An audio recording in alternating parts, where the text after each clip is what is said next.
Ladies and gentlemen, a very warm welcome back to the Developing Dads podcast. It's been a while. We are, I was actually looking at the date of our last upload, Neil, and it was like a year ago, I think, was the last time that we actually uploaded an episode, which it doesn't feel like a year's gone by. It does not. And like I reflect back, and we'd managed every week for how many weeks? Like a year and a half? 2 years. 2 years, yeah. Yeah. Mental. But I do feel, we can get into it in the podcast, I do feel life is busier than it ever has been. And we can maybe explore why. And that's why we're doing it on my lunchtime at work. Neil, just to clarify, Neil's not pregnant again or been pregnant. Neither have I. Actually, have we had a podcast since Finlay was born? I mean, he's just over a year old, so maybe. Yeah, I don't think we've recorded a podcast since Finlay was born. Wow, this is Finlay's announcement. Yeah. So yeah, I had a kid. Neil, we got to save that. That's months of content now for the podcast. Either way, it's been about a year since we last recorded one, so we've had to dust off the microphones. Neil already cancelled one of them on me because he was partying with friends and doing all bits and pieces. And apparently his kids, again, this is another piece of content for the future, but apparently his kids stay up past 7 o'clock, which I'm not prepared for. I don't want children awake beyond 7 p.m. If you think about a year ago, it was easy to get it in the evening, like 8 o'clock start, finish 9 o'clock, watch something with Rebecca and then bed. But yeah, the boys are like, so if you're new listening, I've got 3 kids, 2 twin boys, 7 years old, and Isla, who is 10, almost 11. And as they get older, inevitably the bedtime's going to get later. And after school clubs and stuff become later. So Monday nights, for example, they don't get into bed till about 9 o'clock. And that's kind of a theme throughout the week with various extra activities we sign them up for. So it's hard to do one at night. I'm just not up for that, Neil. So kids will be still going to bed at 7 p.m. anyway. We wanted to jump on, or I wanted to force Neil onto a podcast to try and get the rhythm, the momentum going again. You know, once the object is in motion, it remains in motion unless acted upon. So we are episode 1 again from the 180. This is episode 118, Neil, of our Developing Dads podcast. And there's still people clearly tuning in because the stats still show there's listens, which is very helpful. But yeah, either way, Neil, I think we usually start with these with finding out a little bit about potentially what you've been up to, or if there's any progress anywhere in your Dunfermline life. How are you, Neil? And what you been up to?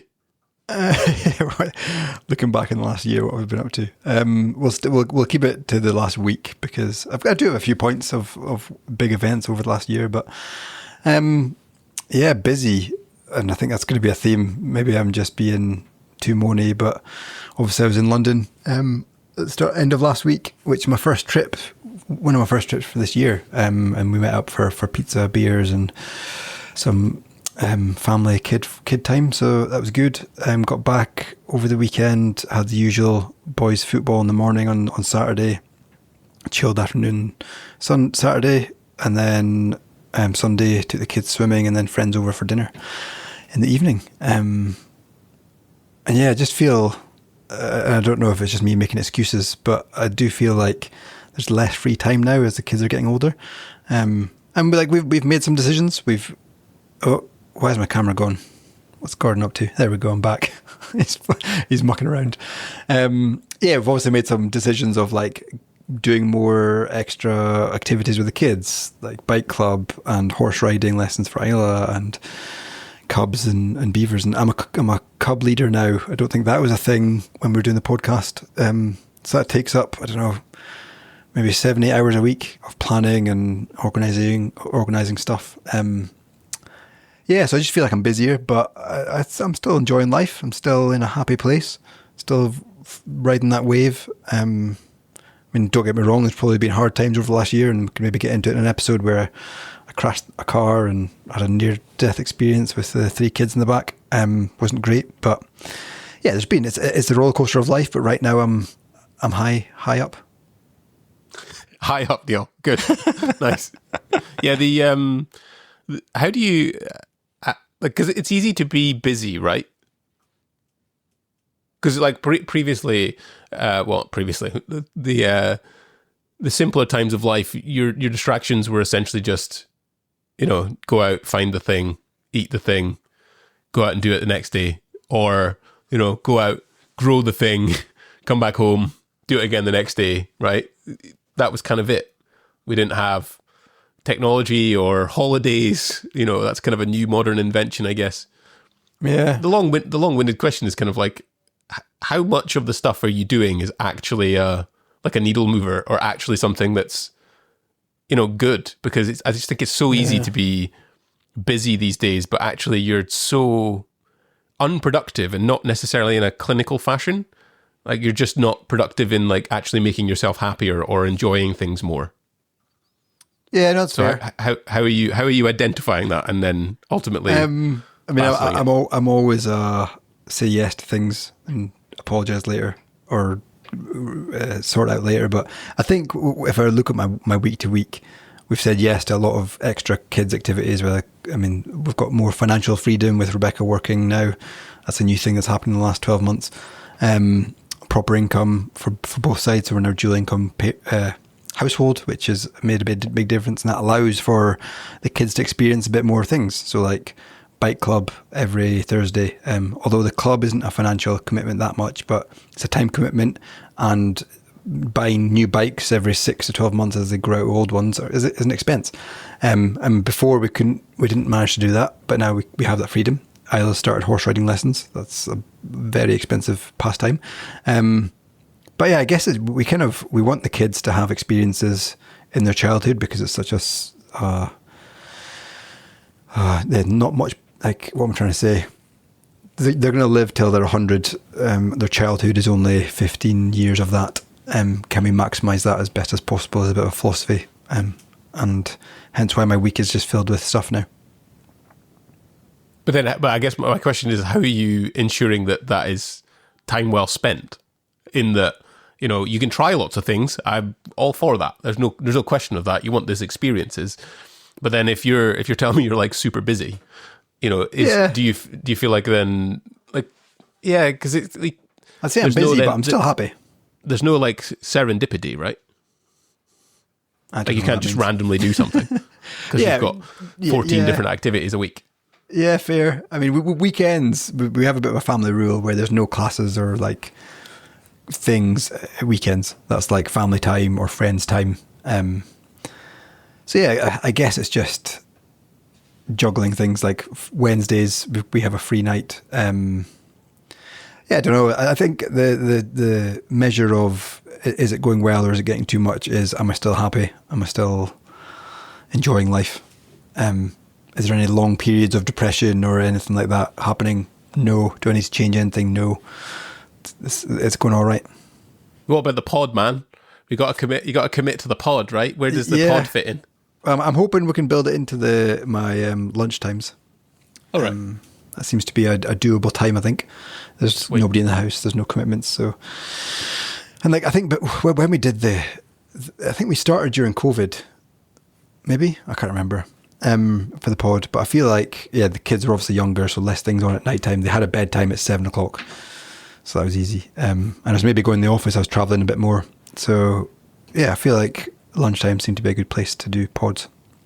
Right. And I kind of toyed with the idea of, do we just stick it to half an hour, or do we just maybe do it twice a month instead of every week? Like there's options to make it a bit easier for us. I also think it's just a case of committing to a time, and then that's the commitment. Like I think there's so many. Again, I go back to that point of like the distraction element. Like there's so many different other things that can be done, and it's now really about a choice of, does this actually benefit me? Like, is the experience that I'm doing really worth it anymore? And we don't get stuck into the kind of cost sunk element of, I've been doing it for a while, or the cultural suck element where it's like, but I've made friends doing this thing, so I have to live in this country or live in this certain area. All these kind of things stop us from potentially choosing something else or a different path, or progressing even regressing, which is fair. So So I think the constraint, like probably committing to a constraint of some kind. It's like, I am recording this podcast at this time. So I find a way to record it. So maybe like if I'm out and about and we've committed to a time and I'm like, oh, I could cancel it, but then why the hell don't I just record it on my phone? Like, or if the kids are not in bed, like it doesn't matter. They can be part of the podcast if absolutely necessary. But it's the constraint, right? It's the commitment, because at the end of the day, this podcast originally started from us wanting to connect and discuss things more, because you live in Dunfermline and I live in London, and it's not an easy way to do it, right? Yeah. So, yeah. Actually, on that point of like just getting it done, I was listening to a podcast this morning on my run with Satya, which is the CEO of Microsoft, and OpenAI, Sam Altman. And Sam Altman he's just had a baby, or was like 3 or 4 months old. He was looking after the baby as well as chatting about the multi-billion, trillion-dollar investments they're making with Microsoft. And then like 20 minutes into the interview, he just had to say, sorry, got to go. And then just hung up. It's just like, well, if Sam Altman can do it, then we can do it. Yeah, well, that's my point, right? And like, I'd reflect back on those like 117 episodes that were recorded. Like, basically all of them were good.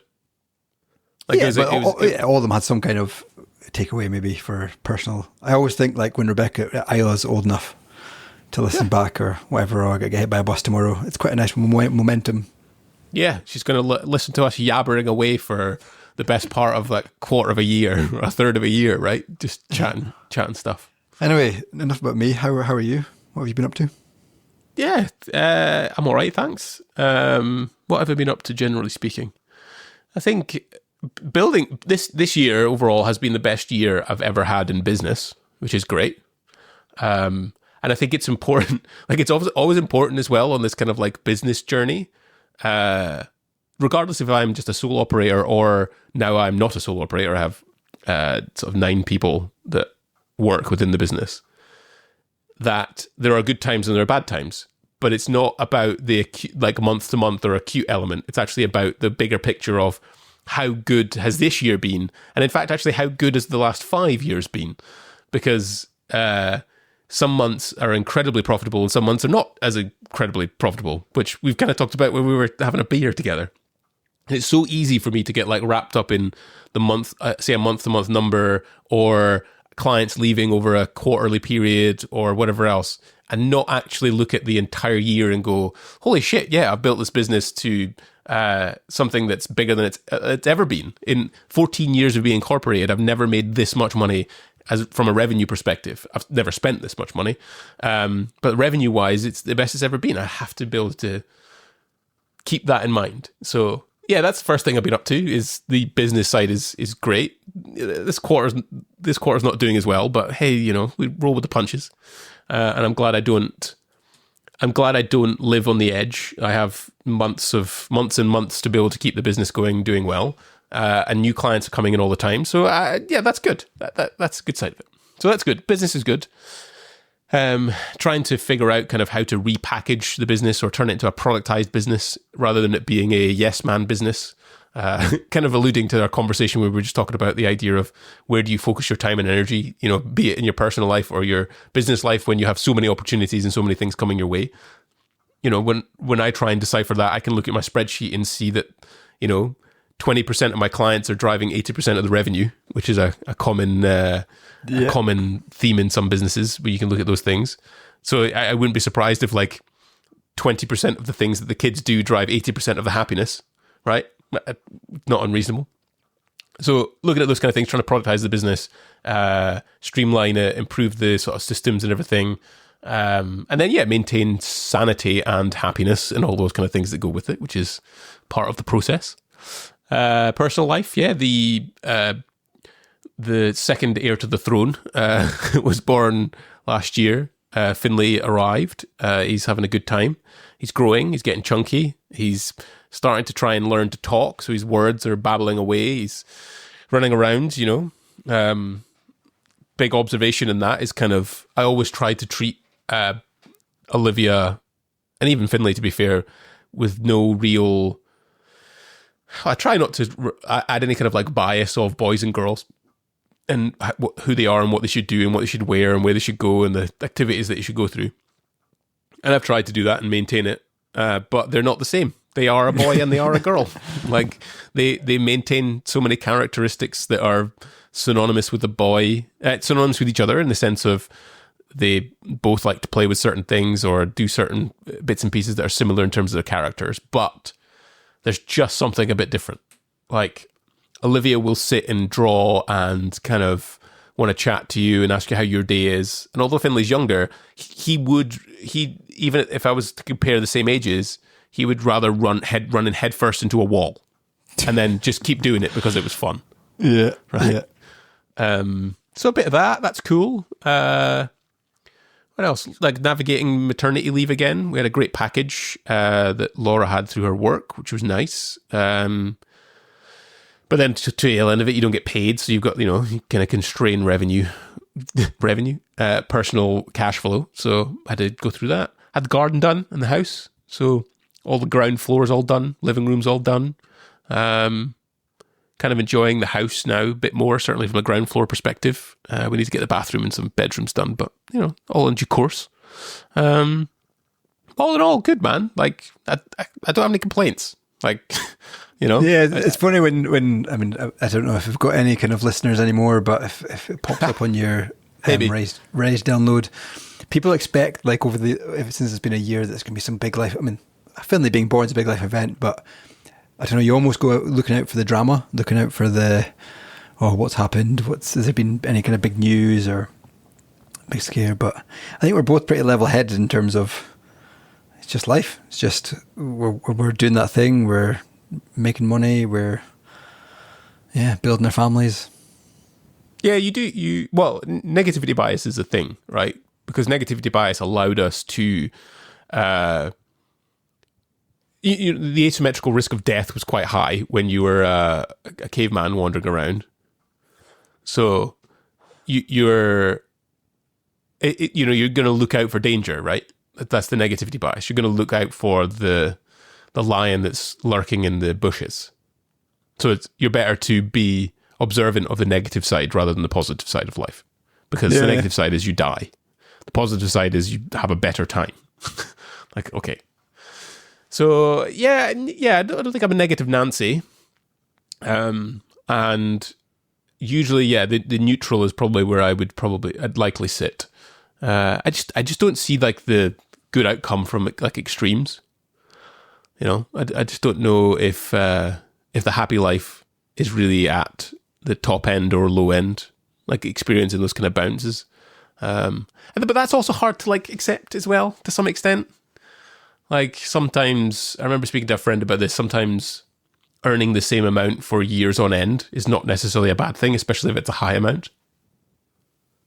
It doesn't feel like progress, right? But you're still fine. Yeah. You're still perfectly fine. But we all seek that progress. We're always trying to seek the, either something to make our lives feel better by looking at negative headlines about other people, versus also looking at the positive outcomes. It's important. Yeah, I don't know. I'm rambling. Yeah, it'd be interesting. I mean, we have had over the months we haven't been doing this. We've had a few messages that kind of pop up randomly either on Instagram or Facebook. Hey, what's happened? Where's the pod?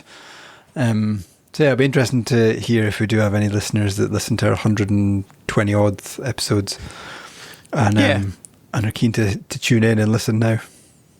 Yep, absolutely. I mean, as you're over that year, as your sort of work, you like last time when I was talking to you last week, we were having a beer. The amount of restructure conversations you had with me. You're like, this restructured and that restructured, and then there's things restructured here, and it's been colourful to say the least. And who knows who listens to this? It could be ex-colleagues, it could be current colleagues, it could be my current boss. So every company goes through restructures for good or for bad. And we went through one in the kind of start of the year, which was quite a pivotal change for especially the product team. And then it meant I got a bit of a new role in terms of, I now look after the entire product team from engineering to data to stuff we're doing with AI to customer acquisition to sales. So head of, which is, really, really exciting, really cool to be that kind of, I don't know, I don't want to be cheesy and say like leader or person in charge, but just to, I don't know, be accountable for something this big. It's quite nice. So yeah, we're reviewing kind of who we need over the next 12 months. We had a new guy start today, which is really exciting. So I think with any business, especially through AI and efficiencies and stuff, there's going to be restructures, and thankfully I've been through a lot of them, and I have turned out okay in them. I've been made redundant once in my life, in my career, when I was kind of early 30s. But yeah, the last year, maybe talk about it in an episode, but lots of change, some for the better. We're now a fully remote team. There's no offices, so we don't have to go in every couple of days. Less travel to London, which is kind of pros and cons. I get to stay home and have my routine, but then I quite like to venture out to the big city, see you guys. So yeah, I mean, role's great, lots of stuff getting involved in. It's just balancing that. And you might be familiar with it as like getting stuck in the weeds of doing stuff, but actually you need to pop your head up and think about strategy and think about direction of travel, where we're going, who we need to hire, what expertise we need. It's hard to do both, and I'm currently doing both, just with the constraints of the people we need to hire, not necessarily the roles that can take some stuff off me yet. So juggling lots as well, but it's been good, and I'm still enjoying it. It's kind of funny because we both came from parents that worked for the public sector. So like the public sector is about, it's about long term. It's a job for life kind of thing. It's a big fat pension, or certainly was a big fat pension. I mean, I don't know what it's like now, but I can't imagine it's as good as it was. Like I remember when mum was retiring, and I think she had like 50 days holiday or something. Yeah. And then they had this like 5-year retirement wind down plan where I think she was getting like full salary, but every year she got closer to retirement. It went down to like 5 days, 4 days, 3 days, 2 days, and then she was just for like a year she was doing 1 day a week. Yeah, I remember that. I mean, it's just interesting. I think the stark contrast between the life that you have chosen, and I guess it's partly the life I've chosen as well, where there's more perceived risk, certainly from the boomers, where you're part of a startup, if you will, maybe not quite a startup, but maybe it is a startup. Yeah. Where you're restructuring. Like, I don't ever remember mum coming home and going, "Oh yeah, the business is restructuring." Could lose a job, or never. So, like, do you ever think about that in the sense of like, would you prefer something that was like public sector? Because you worked for the NHS for a bit as well, but what?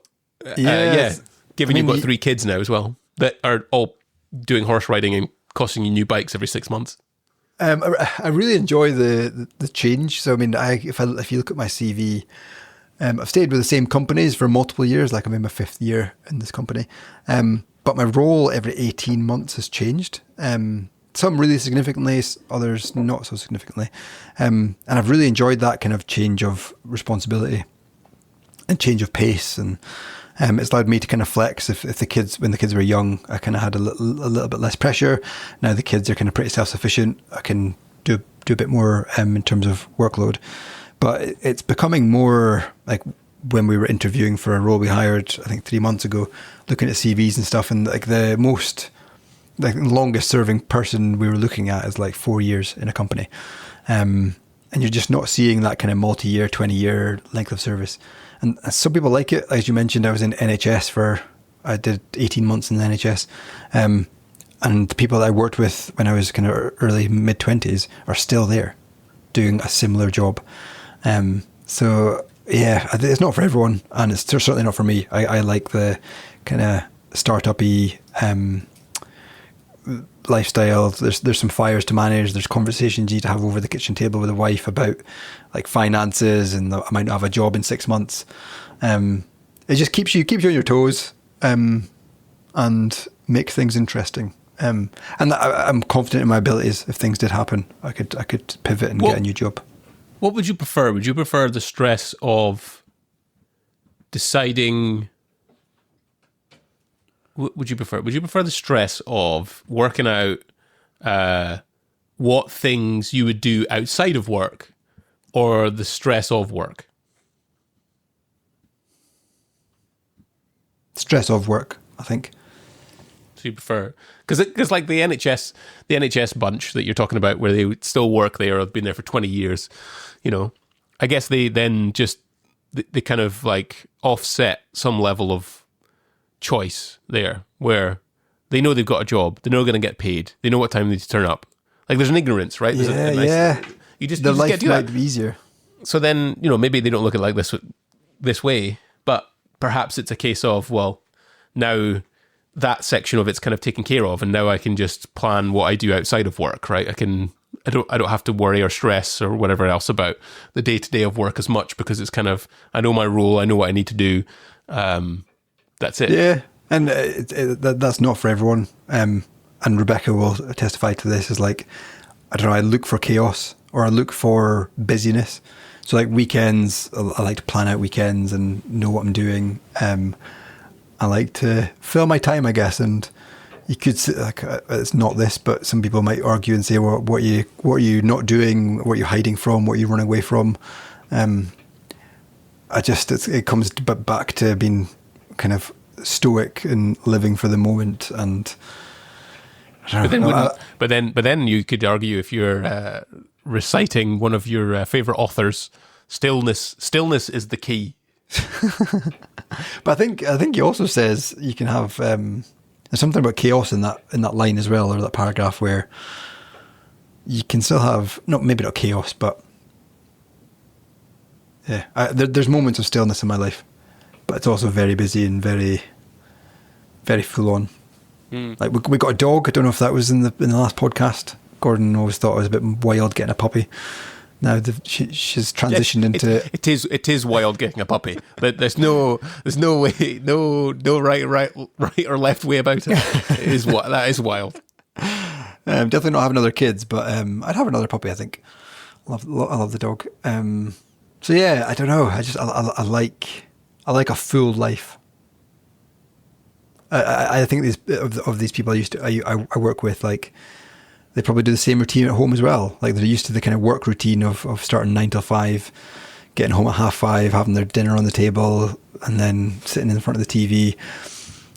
Yeah, but that's not the same. That's not the same comparison, I don't think, because you could say that Mother Teresa, for example, who probably owned nothing, had a full life.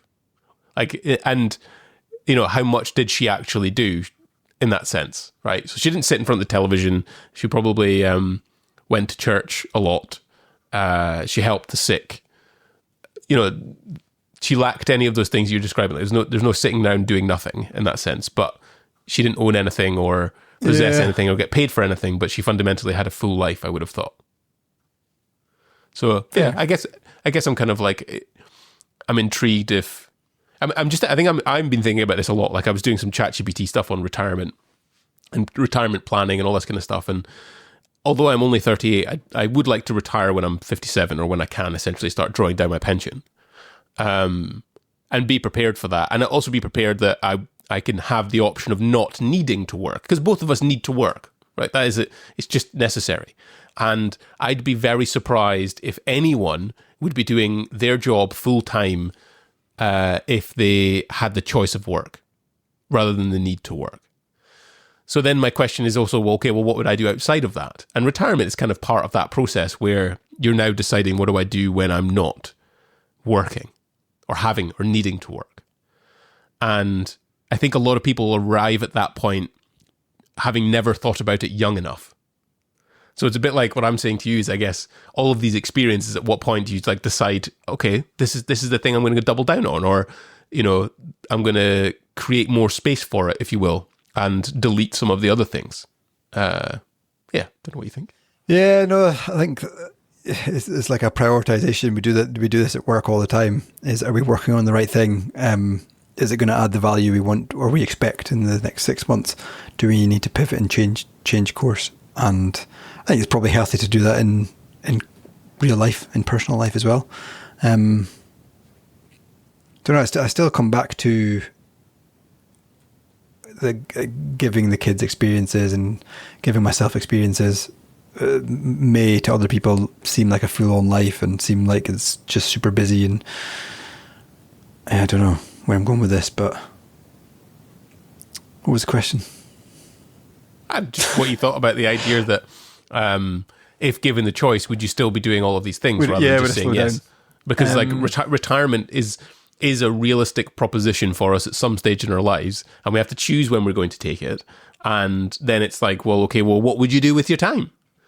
Yeah. And that's that kind of, I'm just curious because people are approaching retirement around me. I'm kind of interested in what they're going to do. And I think it's probably important to think about it now. But given the choice, it's like, would I work? Yeah. Maybe not. Would I do certain activities? Maybe not. Would I add in other activities? Probably. Yeah.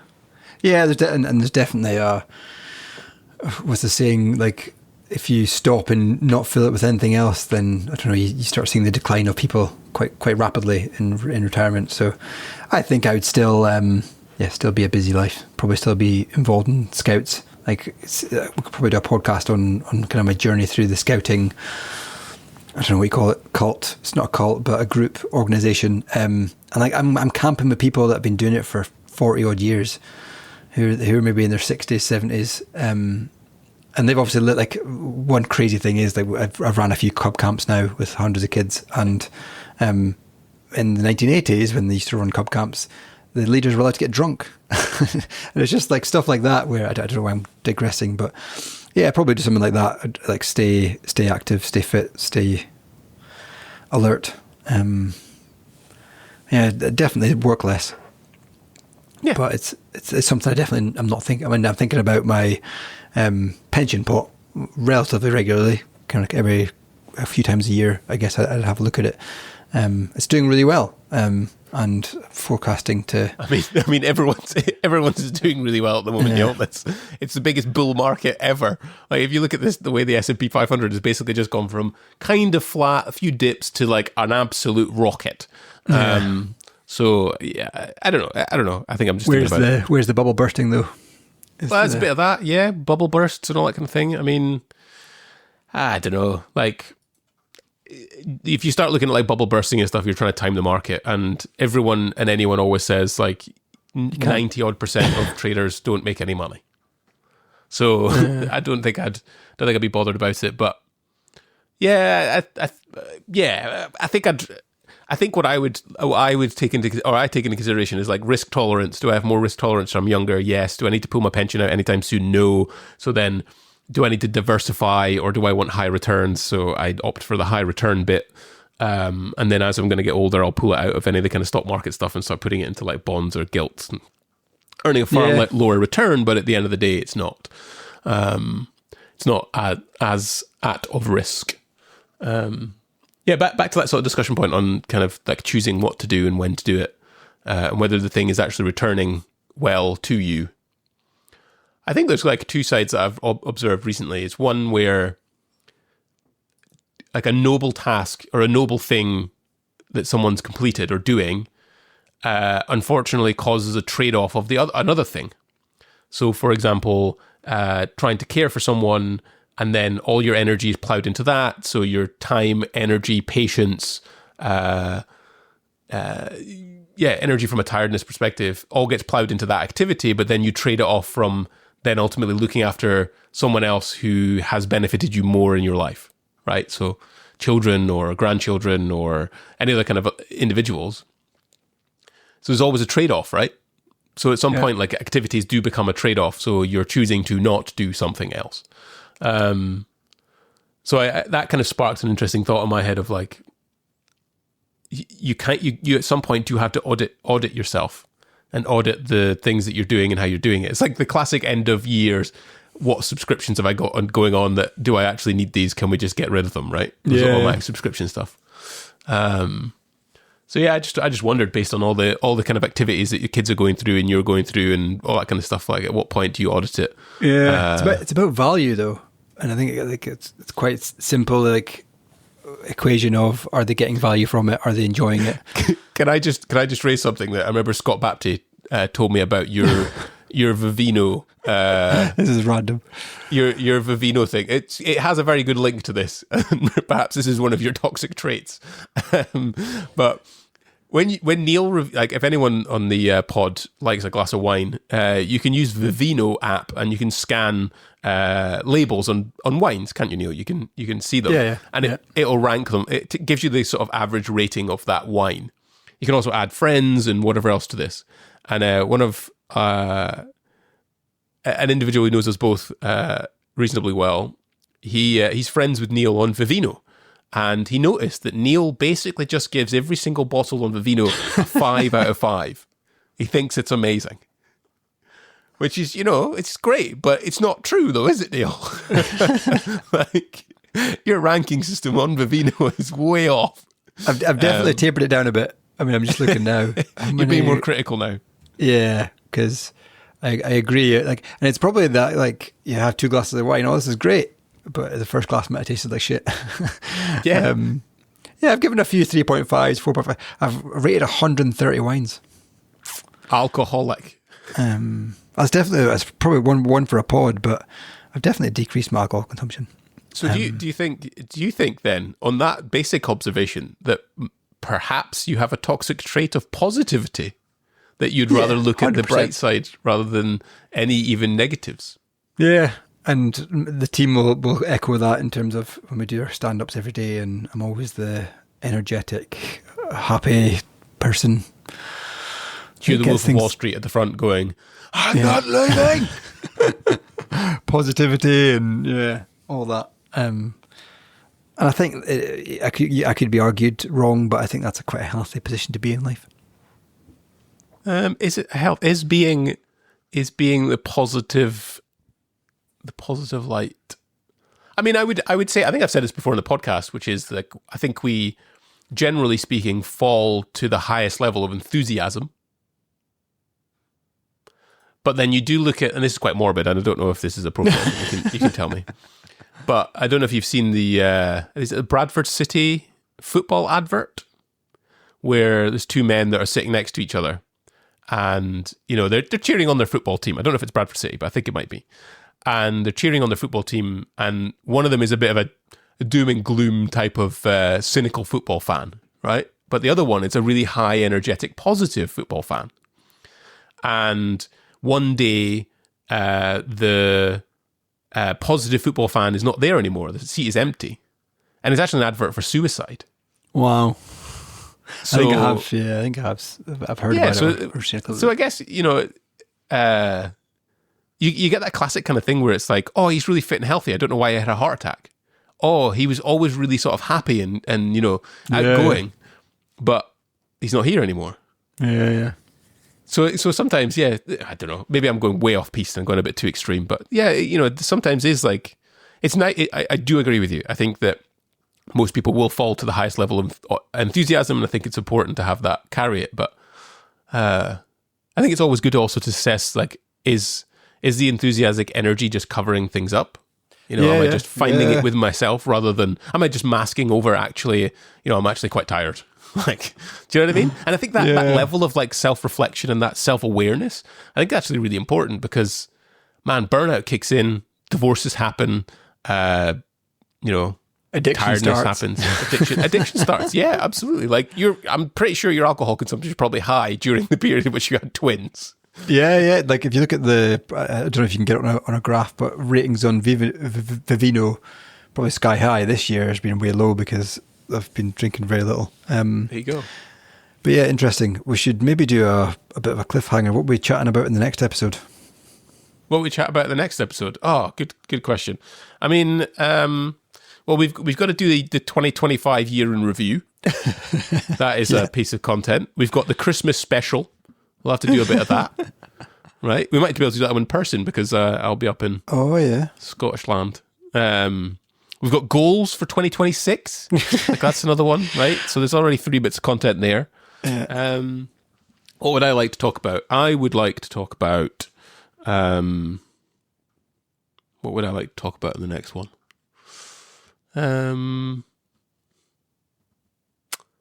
What it feels like to be in. Are you mid-30s yet? What are you? 34? January will be mid-30s. Right. I reckon we should talk about like midlife. What does midlife mean? Yeah. Do you know what I mean? Because I'm 38, I'm approaching 40. I can see it on the horizon. Next year's my 40th year. So I'll be 39. So yeah, I'll be curious about like what you think about midlife. Like you've served enough of your life to have the experience, but you've still got half of your life still to go. What are your thoughts, Fair. hopes, goals, feelings? Yeah. Look backs. Yeah. Nice. All right. Cool. I'm sure. Do you want me to round it out, Neil? Yeah. You've had enough, have you? Is that it? That we're finished our conversation. We talked about Neil's alcoholism and his toxic trait of positivity. So anyone who has actually come back and listened to the Developing Dads podcast, first of all, thank you so much for the prompting messages where people are telling us, like, where the hell did the podcast go? I agree. Where did it go? You can decide. You can point some fingers at someone that's not me. So we are hoping to be back, and I'd love to do one once a week because I get a lot of energy for these, and I actually really enjoy them. And like I said, the main thing is like it's not about huge views, but potentially creating a nice catalogue for the future, our children and future, and just talk about things that matter to us and what we're doing in our time. But either way, thanks for listening. Do check us out on Instagram, where we never create any content or post anything. You can check us out at Developing Dads. We're across all podcast platforms, Spotify, etc., whatever you're listening to this. And if I get around to it, I might get one of the team to edit this into a YouTube video and then get a thumbnail and stick it up on YouTube. Either way, thanks so much for listening, and we'll see you in the next episode. Cheers. Cheers. Goodbye.